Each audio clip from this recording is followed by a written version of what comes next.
Hi, just to reiterate from Tom, thanks so much for coming. Before I... Good Lord, what?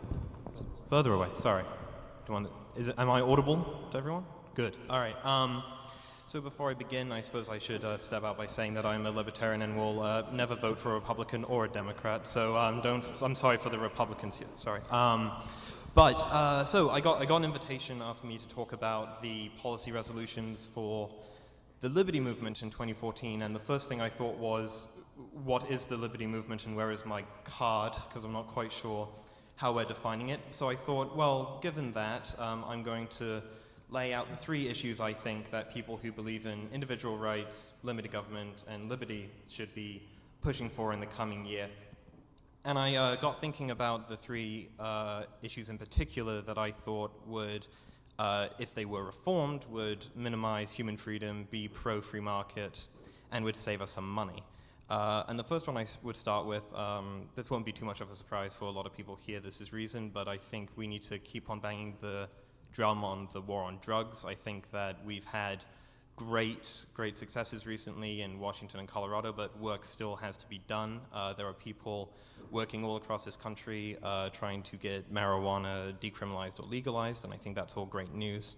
I don't think that as people who are interested in budgetary issues that we focus nearly enough on the fact that apart from being an evil, immoral war, the war on drugs is actually incredibly expensive, and that it doesn't only destroy families, but is a huge burden to the taxpayer, and let's not forget it doesn't work, that we spent billions and billions of dollars on this. And thankfully, you don't have to look, where reform can take place is not imaginary anymore. We can look to places like Portugal, who have decriminalized all drugs, and we can look at places with more legal policies, places like the Netherlands. Uruguay recently had a great legalization of marijuana law that's put in place, and I'm sure you've all noticed that Colorado has descended into Gomorrah since marijuana has been legalized. And also I think if we really do care about lives, and we do care about people being able to do what they want, we should, look no further than our border, where an actual war is taking place and thousands of innocent people are being killed just so that, quite frankly, so that middle-class prudes can say, well, thank God there's no pot in my neighborhood. And I really don't think that that should be something we accept as a movement, that we should be accepting of compromise. So step one, war on drugs. Number two, I think that as people who talk about capitalism and freedom, we should be speaking more about how great immigration is and how awesome it is that we have people coming from all around the world who want to be here. I think it's a travesty that foreign students in this country do not have green cards stapled to their diploma when they graduate. We have so many talented, smart people who come here. We need to drastically loosen the controls we have on who can come to this country. I'm a big fan of we should be granting amnesty, giving people a pathway to citizenship. The more Americans, the better. I became an American citizen on April Fool's Day 2009, and it was a great, proud experience that but that said, I became a citizen after years and thousands of dollars spent, and I came as someone here legally who is the son of someone who it's considered a valued profession. But I think it's great that we have people who want to come to this country who make our food cheaper, make our labor cheaper, and mean that there's more wealth in our wallets. And I think, interestingly enough, that the conservatives in the room should be very pro-immigration, because a lot of the new immigrants coming to this country are natural conservatives. These are people who are religious. I'm speaking of Hispanics at the moment, but people who are predominantly religious, people who are pro-entrepreneurship, people who value being left alone. But this is a demographic that, for whatever reason, Republicans haven't been able to capture, which is a shame given what Republicans say they stand for. I also like to point out, if you read the Declaration of Independence, the fact that the King of England was passing laws and restrictions on the movement of people to the United States was a complaint that Thomas Jefferson had when he wrote the Declaration of Independence. I think it's either the 7th or 8th thing he said. He said, this is something I'm complaining about. And I obviously think that we should be very, very wary in the debate going forward to make sure that we read our history books and keep in mind that these complaints against immigration are nothing new, and that waves of immigration from the Italians and the Irish have all endured the same sort of economic fallacies, so we should all be prepared for that. The final thing that I would like to point out is when someone told me that I was going to be speaking about the liberty movement, I thought it would be worth reminding everyone that libertarianism and conservatism are not American, and that there are libertarians around the world who are, fighting a tough battle. It's very easy to forget that America's probably the easiest country in the world to be a libertarian.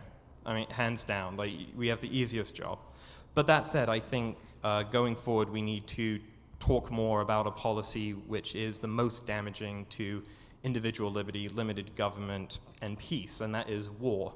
I think it's really sad that libertarians and people who talk about free markets don't talk enough about the fact that the government on our behalf kills people abroad, and it's unforgivable and it shouldn't be tolerated.